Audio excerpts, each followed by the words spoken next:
برادران حضرت یوسف علیه السلام. خب معجزه مگر کم دیدن اونا؟ کسی که پسر پیغمبر باشه، پسر حضرت یعقوب علیه السلام باشه، او که در خانه پیغمبر بزرگ شده، همش معجزه دیده، همش عبادت خدا دیده. پدر بزرگش که اسحاق، پدرش یعقوب، پدر بزرگش اسحاق، جدش هم کیه؟ جد علاش حضرت ابراهیم علیه السلام، عمویش حضرت اسماعیل علیه السلام. اینقدر خاندان شریف، درسته یا نه؟ شریف هست یا نه؟ بله.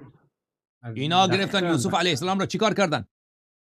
برادر بچه ها کوچکشان، انداختن. برادر که بسیار خوشگل، خوش زبان، محبوب حضرت یعقوب علیه السلام، خودش هم ولی خدا، نبی خدا، او را گرفتن که بکشن اینا.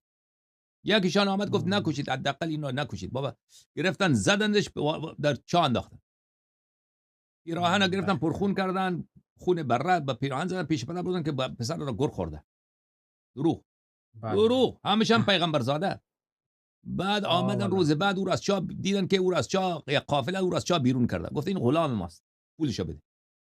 میخوای اینو ببری ببر، کار نده، پولشو باید بدی. برادر خود را فروختن به بردگی، به غلامی. با او هم گفتن که حرف نزنی، اگه حرف بزنی تو رو میکشیم.